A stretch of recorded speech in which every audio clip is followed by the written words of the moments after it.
Olá, eu sou a Mônica, você está no meu canal literário. O próximo livro é Melhor. Desde já eu peço que você não é inscrito, clique no botãozinho para se inscrever, ative também as notificações, assim, todas as vezes que eu lançar um vídeo novo, você saberá. Curta esse vídeo, comente também, deixa um recadinho aqui para mim. Se você gostar tanto assim desse conteúdo e quiser me ajudar no engajamento, compartilhe no Zap com uma pessoa amiga, aquela pessoa que você sabe que gosta de livro, de literatura e programas culturais. Através dessa tua ajuda, através desse teu engajamento, meu canal irá crescer. Se você não me segue no Insta, segue lá, @mmonica_carneiro, assim mesmo, com 2 M's, com 2 C's. Entre outras coisas de minha rotina, eu falo sobre livros. Vou deixar na descrição do vídeo o meu Scooby, caso você queira me seguir nessa rede literária. Vou deixar também na descrição do vídeo minha wishlist com os livros desejados da Amazon, caso você queira me enviar um livro de mim, tá bom? Hoje vamos de resenha, opinião, de leitura, com esse livro aqui maravilhoso. Quem tem medo do feminismo negro, da filósofa Djamila Ribeiro. Quando eu terminei a leitura desse livro, eu fiquei pensando se eu tinha ainda a capacidade de fazer resenha, porque ele tem tantos pontos interessantes, tanta coisa aqui para se pensar, para se falar, que o meu interesse mesmo era que todo mundo de fato pudesse ler todo o livro, porque algumas coisas aqui que a Djamila fala eu já conhecia por ler outros livros dela, bem como de outros autores, ideias aqui, conceitos sobre o feminismo e o feminismo específico para pautas pretas. E é um livro assim que de fato tem muita coisa boa para elencar, né? Ela começa a falar sobre a questão das máscaras que eram impostas no período de escravidão aos negros, e aquela máscara, a mordaça, ela negava ao escravizado a fala. E de alguma maneira isso representava para ele uma quebra da humanidade, né? Porque se uma pessoa ele é obrigada a trabalhar, ele é obrigada a manter relações íntimas com outra, e ela não pode em nenhum momento ter direito ao recebimento de salário, ao acesso ao pleno gozo de sua liberdade de ir e vir, de opinião, de escolhas e autonomia. E além de tudo isso, é retirado o direito daquela pessoa de falar, de argumentar, e eu acho que por vezes até a capacidade mesmo de chorar, de emitir sons, talvez até ruidosos nesse sentido, né? Porque eu acho que o escravizado tinha muito isso. Além dele não poder falar, eu acho que tinha momentos que até talvez o choro dele incomodasse. E talvez por isso o interesse na mordaça, né? E se a gente pensar na mordaça, se colocassemos mordaças uns sobre os outros, dificulta não só o falar, no sentido do escravizado emitir opiniões em relação ao senhor de escravos, mas até de manter relações de fala com outros que estão na mesma condição, né? E é muito interessante isso, de fato, a máscara da escravidão, ela traz essa quebra de humanidade, e eu sinto que, por vezes, quando as pessoas refutam as pautas pretas, as pautas feministas e a nossa dialógica no combate ao racismo e no combate à misoginia, desculpa, é uma espécie de mordaça que é imposta a nós, né? E é muito interessante isso. A autora ela fala um pouco sobre aquele conceito do racismo recreativo, quando muitas vezes as pessoas utilizam o direito da liberdade de expressão para emitir piadas e fazendo personagens de cunho racista, e por vezes até, infelizmente, os que fazem esse tipo de racismo recreativo são até comediantes pretos.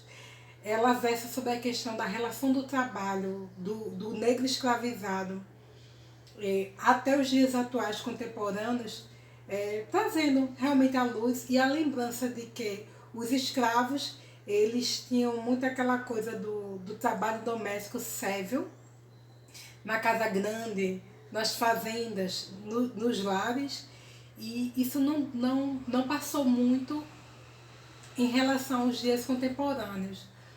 A estrutura do racismo estrutural, ela fomenta mesmo isso, que pessoas pretas como eu não vão ter grandes espaços em locais de ambiente de trabalho de poder, em acesso a estruturas de poder. E sempre vai ter no imaginário popular a ideia de que o homem e a mulher preta ela tem que fazer simplesmente, ou que ela tem facilidade ao trabalho braçal, não desmerecendo, mas é como se fosse algo impositivo, né? E a TV, ela propaga esses papéis, né? Porque quando ela coloca uma Thais Araújo com uma mocinha, é talvez uma preta que tenha traços mais afilados, uma pele mais clara.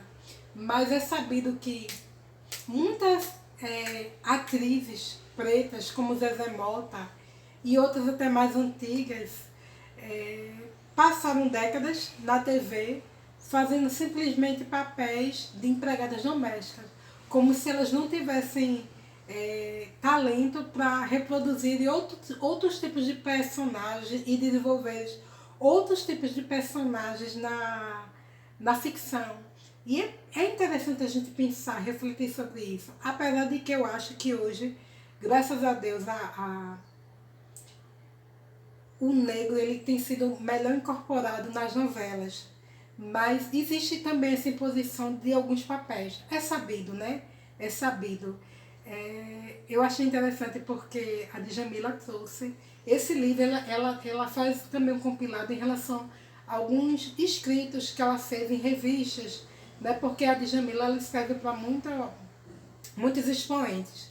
E aí ela trouxe aquele caso, eu não sei se vocês se lembram de um jogo do Grêmio, eu não sei, não lembro se foi contra o São Paulo, mas em que uma torcedora criticou, xingou o goleiro. E eu lembro que na época, quando passou na TV esse caso, eu acompanhei muitos comentários de internet e as pessoas colocaram que o goleiro ele não quis se encontrar com a Patrícia e colocaram ele arrogante, ele poderia perdoá-la, ele poderia dar fala a ela. E ela queria até, disse a ela que queria até ser um símbolo de luta contra o racismo. Né? É contraditório isso. Você ser uma pessoa racista, você cometer o crime de racismo e você querer ser símbolo da luta contra o racismo, quando na verdade tu é o autor. Né? E por que esse jogador ele não aceitou argumentar com essa torcedora? Porque seria dar voz ao algoz. E isso é muito assente na população preta, de não dar view para esse tipo de pessoa. E ele foi muito sucinto em tudo que fez e bora lá ver o procedimento jurídico para enquadramento dessa torcedora, mas não vou dar plateia a ela não. Eu gostei muito da postura dele na época, e foi gostoso relembrar esse caso. A Djamila ela também traz luz a um programa que há um tempo atrás foi colocado na TV, que tinha o nome de Sexo e Negras. E que programa ridículo. Ao meu ver, na época eu achei ridículo, porque nós, mulheres pretas, temos durante décadas e séculos o estigma da supersexualização da mulher preta. E o Fala Bela na época fez um programa para simplesmente endossar e continuar difundindo essa ideia. E ele na época se justificou dizendo que não era o objetivo e que ele queria dar voz ao protagonismo preto, como um homem branco como ele, de olhos azuis, cabelo louro, rico, né, com um lugar,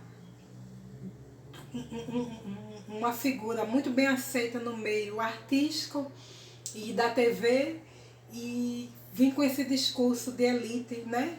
porque isso não é dar protagonismo ao preto, muito pelo contrário, é perpetuar estigmas e papéis que sempre são oferidos à pessoa preta.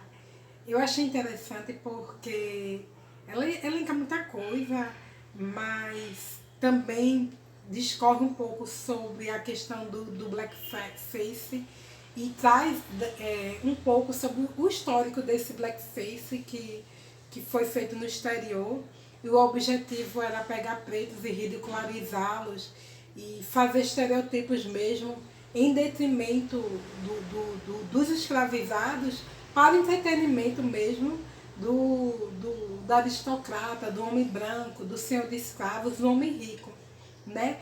Por isso que não aceitamos essa incorporação da negra maluca, do negro, como personagem de carnaval, né? Eu brinco aqui, eu brincava com o pessoal de trabalho, aqui em Pernambuco é muito forte o carnaval. Existe um bloco que é considerado o maior bloco do mundo, que é o Galo da Madrugada, que seria no primeiro dia de comemorações, no sábado. E é um bloco gigantesco. E a cidade ela vai se modificando no mês que antecede o carnaval aqui em Pernambuco, né?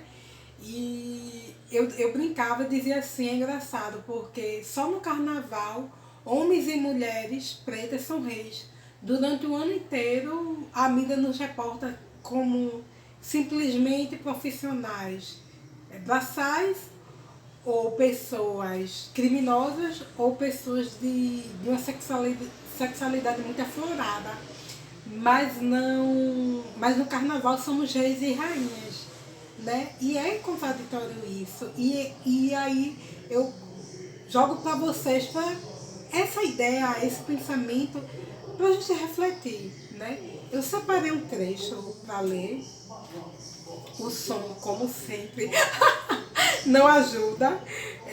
Tá de manhã cedo, daqui a pouco eu vou trabalhar, mas sempre passa, né? Sempre passa o carro para atrapalhar um pouquinho. Tem muitos trechos interessantes, mas eu quero ler um trechinho aqui específico para a gente refletir e depois eu fazer as considerações finais sobre a leitura desse livro, que diz assim: eu tinha perdido mãe e pai em anos consecutivos, havia pouco tempo, e ler aquele texto me ensinou que a construção da mulher negra como inerentemente forte era desumana. Somos fortes porque o Estado é omisso, porque precisamos enfrentar uma realidade violenta. Internalizar guerreira, na verdade, pode ser mais uma forma de morrer.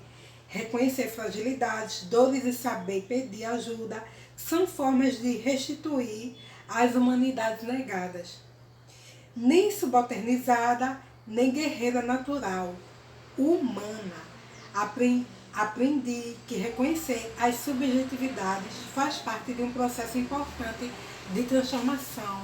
Eu gosto dessa fala dela porque não se aplica só para a mulher preta, mas para nós mulheres de maneira geral.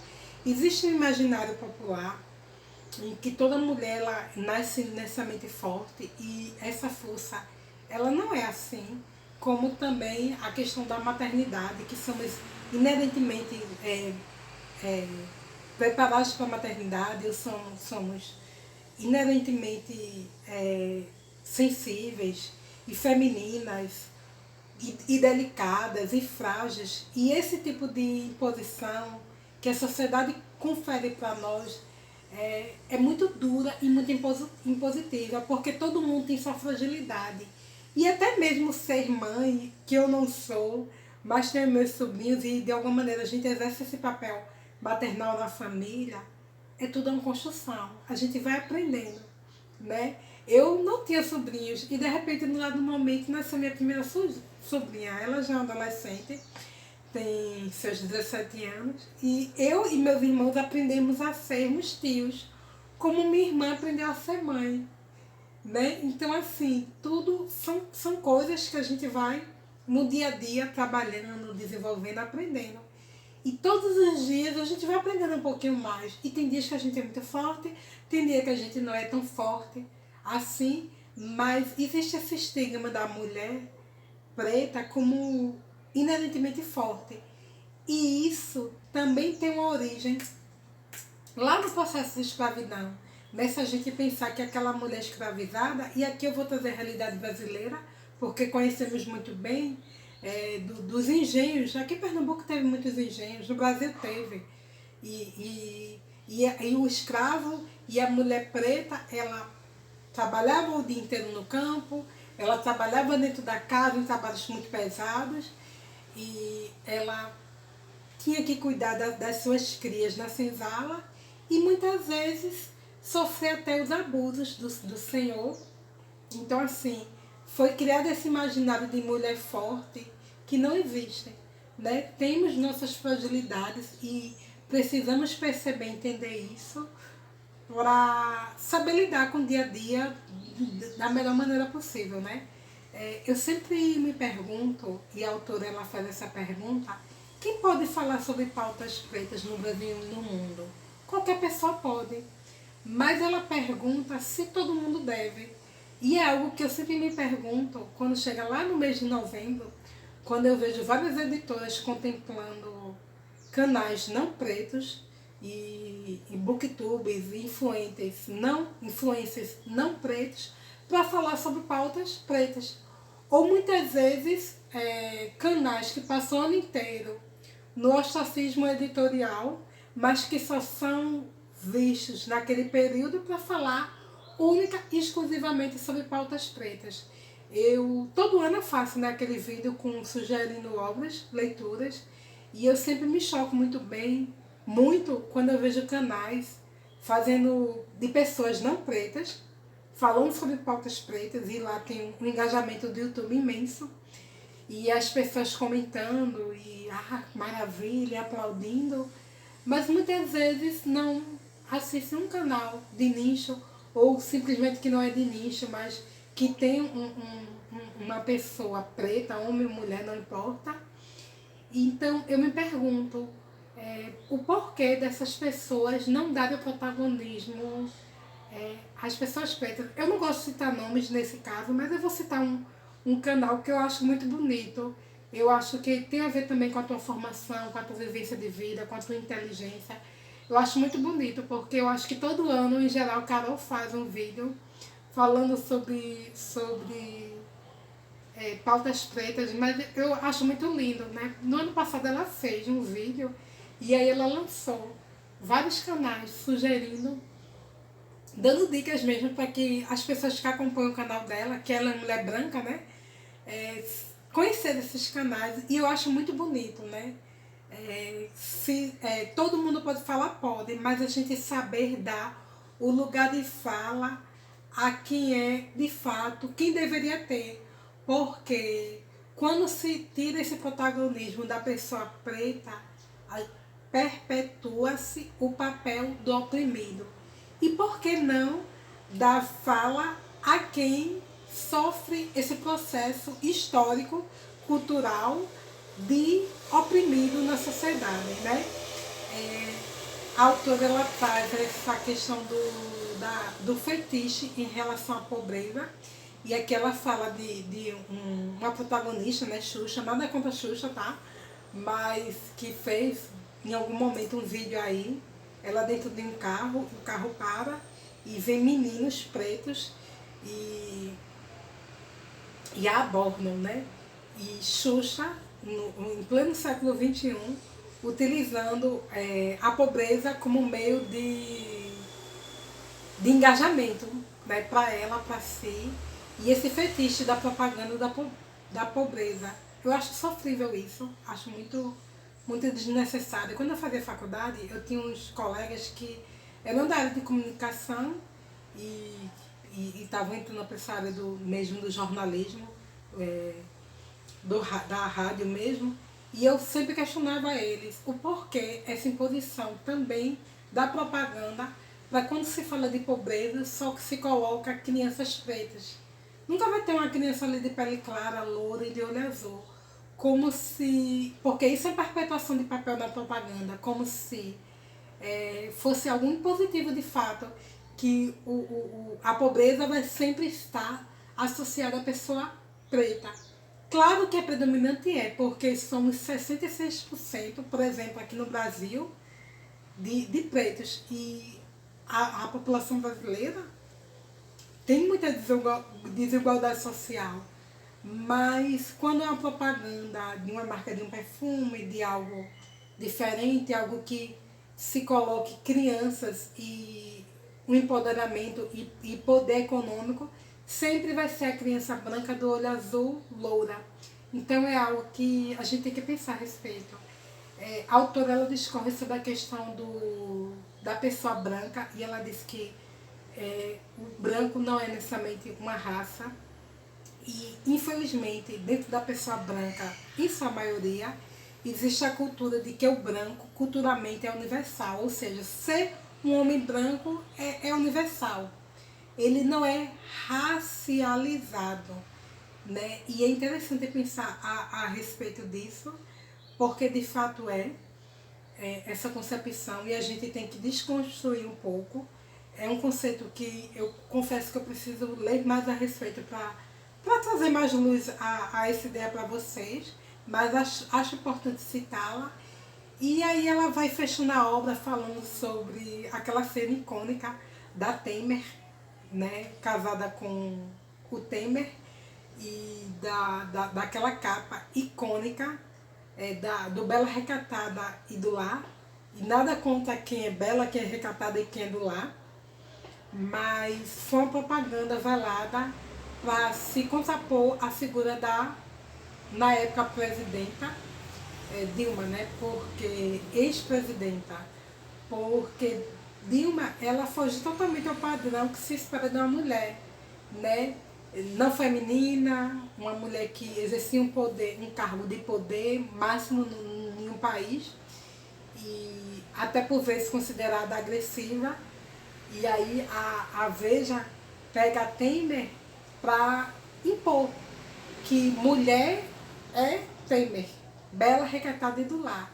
E que mulheres que vão ser agressivas, não femininas, ou que vão ousar querer ocupar papéis que deveriam ser só exclusivamente de um homem, elas não se enquadram nesse padrão. Foi um choque, né, na época. Eu lembro que eu me opus, fiz lá meu protesto na rede. Faz muito tempo isso e muita gente se opôs e ironizou aquela capa esdrúxula, né? E finalmente ela fala um pouquinho sobre esse processo de miscigenação, que não foi e nunca será um processo bom para as realidades da mulher e do homem preto, e que infelizmente se perpetuou muito através do abuso. Né? Do abuso. Né? Não preciso citar palavras, mas a gente já entende como se deu, né? Relações realmente forçadas. E é algo para a gente pensar. E a literatura, ela em muitos momentos, e até Gilberto Freire, que foi um sociólogo que eu gosto muito, ele incorreu em alguns erros nessa interpretação desse processo de miscigenação, colocando como algo positivo, quando na verdade não foi. Então, queria deixar essa dica. Livro maravilhoso. Adoro as pautas da autora. Nesse livro aqui é uma linguagem bem acessível. Ela tem livros mais fininhos, mas não tem um mais acadêmico, mesmo de estudo acadêmico. E super recomendo. E é isso, né? Quem quiser comentar sobre o que eu comentei, quiser falar algo, pode ficar à vontade. E gosto muito, acho o título já bem provocativo, por vezes assustador, mas uma leitura maravilhosa para a gente pensar sobre aquilo que eu gosto tanto, né? Pautas femininas, feministas e pautas negras, pretas, como eu costumo falar. Obrigada para quem assistiu e até a próxima. Tchau, pessoal!